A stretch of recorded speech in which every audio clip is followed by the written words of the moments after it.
20 years old when the cell door closed, 50 years old when it finally opened, 30 years stolen, and Cornelius Dupree was innocent the entire time.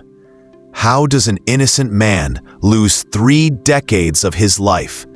How does the system designed to protect us become the very thing that destroys us? And most importantly, how many others are still waiting for the truth to set them free? When Cornelius Dupree Jr. walked out of a Texas prison in 2010, he emerged into a world he no longer recognized. The young man who'd entered had become a middle-aged man who'd missed everything, every birthday, every milestone, every moment of freedom that we take for granted. This is more than one man's tragedy. It's a mirror held up to our justice system, reflecting uncomfortable truths we all need to confront. Let's rewind to late autumn 1979. In Dallas, 2 people became victims. They stopped, one to get cigarette, the other to use the phone booth. Nothing unusual. The kind of mundane moment that fills our daily lives. Within minutes, that normalcy shattered into violence. 2 armed individuals hijacked their vehicle. The male victim was forced from the car, while the female victim endured something far worse, a sexual assault so brutal she was later discovered unconscious alongside a highway, left for dead by her attackers. Law enforcement responded with urgency. They had victim statements, physical descriptions, recovered evidence. The investigation moved quickly, perhaps too quickly, as we'll discover. Here's where our story intersects with a troubling pattern in our justice system: the reliability, or more accurately, of eyewitness identification. About a week after the attack, investigators caught what seemed like a break. The stolen vehicle turned up abandoned. Items matching the stolen property had been spotted in the vicinity.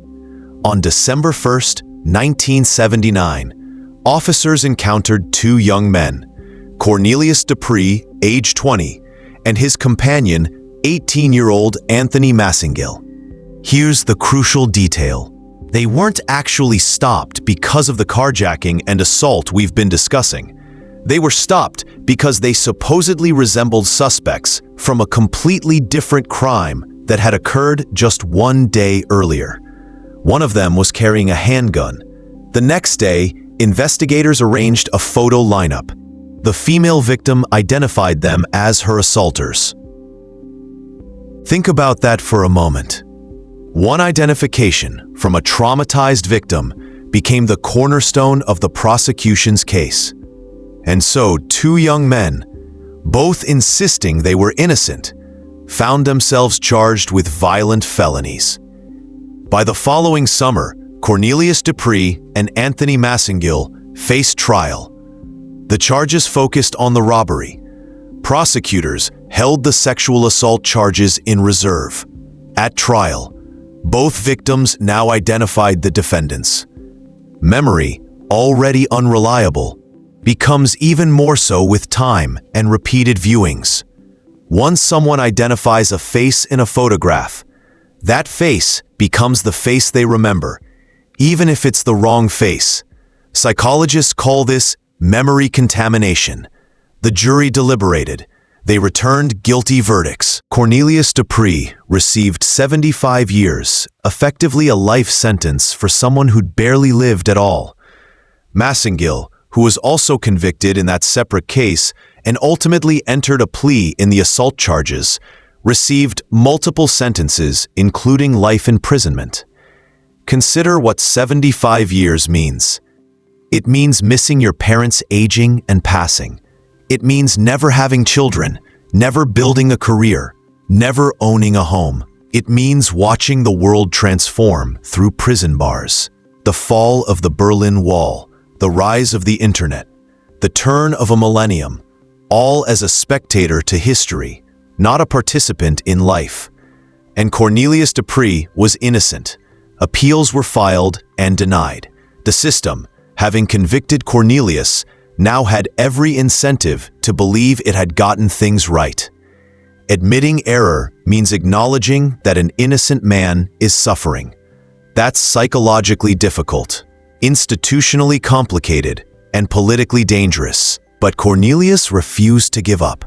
He reached out to the Innocence Project, a nonprofit organization that had been using DNA technology to overturn wrongful convictions since the early 1990s. In 2007, nearly 3 decades after his conviction, the Innocence Project discovered something remarkable. Biological evidence from the victim's medical examination still existed.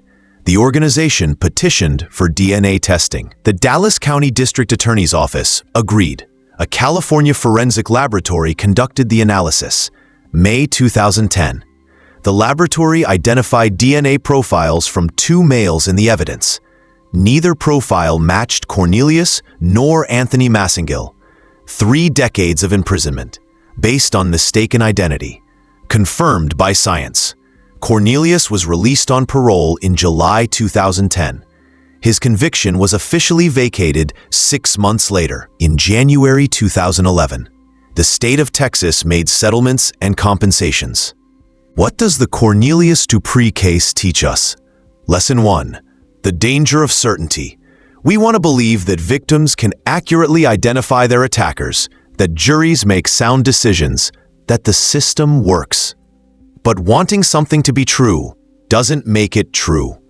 The most dangerous phrase in criminal justice might be "I'm absolutely certain."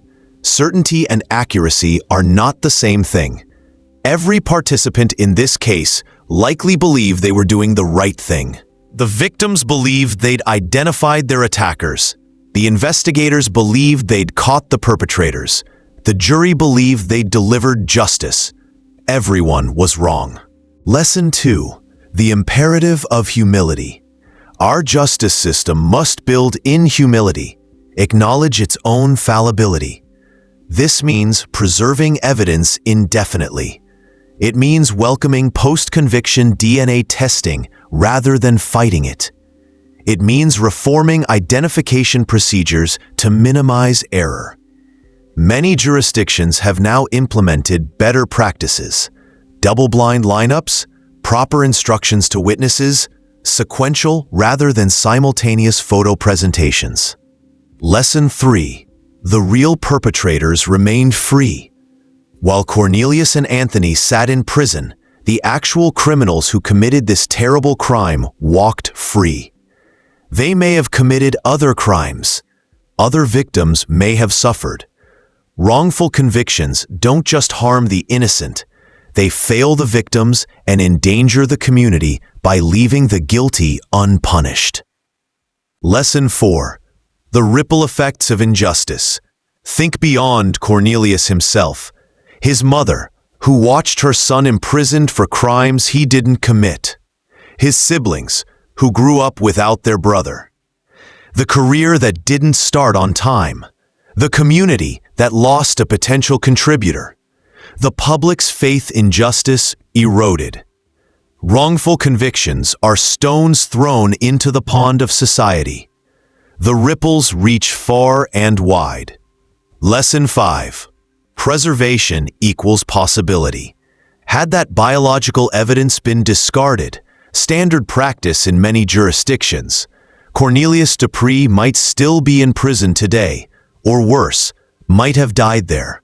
Every piece of evidence preserved is a potential key to justice. Every piece destroyed is a door permanently closed. Cornelius Dupree walked out of prison at age 50, his youth stolen, his middle years erased, facing a world transformed beyond recognition from the one he'd left. He cannot reclaim those